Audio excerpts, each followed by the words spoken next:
warahmatullahi wabarakatuh.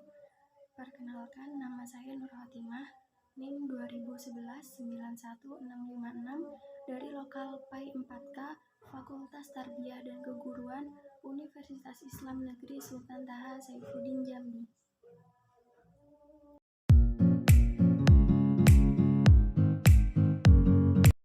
Baiklah, di sini saya akan menyampaikan materi saya yang berjudul yaitu self-disclosure.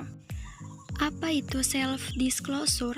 Self-disclosure adalah pengungkapan diri yang dilakukan seseorang kepada orang lain dalam proses komunikasi interpersonal.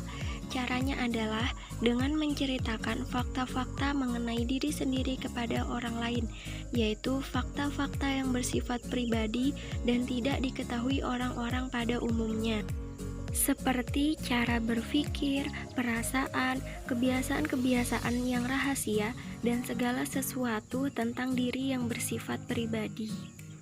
Untuk lebih memahami self-disclosure, yaitu isi teori self-disclosure atau pengungkapan diri adalah proses sharing atau sebuah proses membeberkan informasi diri sendiri kepada orang lain. Informasinya yaitu menyangkut pengalaman pribadi, perasaan, rencana masa depan, impian, dan lain-lain. Dalam melakukan self-disclosure, seseorang harus memahami waktu, tempat, dan keakraban. Baiklah, selanjutnya yaitu kekurangan dan kelebihan teori self-disclosure. Kelebihan teori self-disclosure yaitu dari penyingkapan diri kita bisa mendengarkan pengalaman orang lain yang nantinya bisa menjadi pelajaran bagi diri kita. Yang kedua yaitu dengan self-disclosure atau penyingkapan diri, kita juga bisa mengetahui seperti apa diri kita dalam pandangan orang lain. Dengan hal itu, kita bisa melakukan introspeksi diri dalam berhubungan atau berinteraksi dengan orang lain. Kekurangan teori self-disclosure. Kekurangannya yaitu tidak semua orang dapat menanggapi apa yang kita sampaikan. Bahkan sering terjadi salah paham, sehingga malah menimbulkan masalah baru.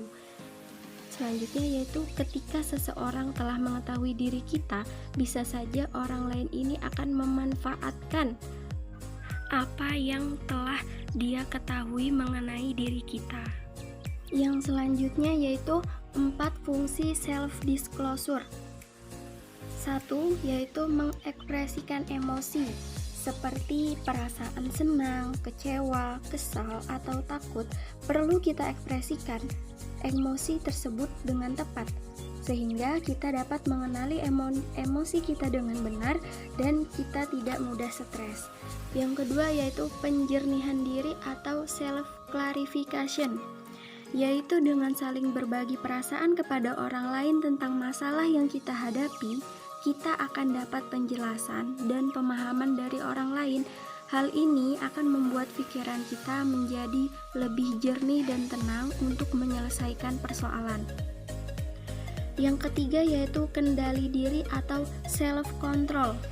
Nah, setelah kita mampu mengenali emosi kita dan mengungkapkannya kepada orang lain, maka kita dapat mengontrol emosi diri kita. Misalnya, ketika marah, kita akan memilih untuk menerima kemarahan dan menentukan ekspresi marah yang tepat agar tidak menyakiti orang lain. Dan yang terakhir yaitu perkembangan hubungan atau relationship development, yaitu saling berbagi rasa dan informasi tentang diri pribadi kepada orang lain dan saling percaya adalah usaha yang paling penting dalam merintis suatu hubungan, sehingga akan meningkatkan keakraban kita. Yang terakhir yaitu manfaat self-disclosure. Dengan melakukan self-disclosure, rekan pertemanan juga akan semakin terdorong untuk melakukan self-disclosure. Jadi, keterbukaan seseorang akan mendorong teman dekatnya untuk ikut terbuka juga. Ini merupakan keuntungan bagi kedua pihak, yaitu dapat saling jujur, terbuka, dan mempelajari mengenai satu sama lain dengan lebih baik. Selain bermanfaat untuk mengenal orang lain dengan lebih baik, Self disclosure juga akan membuat kita bisa mengenali diri kita dengan lebih baik.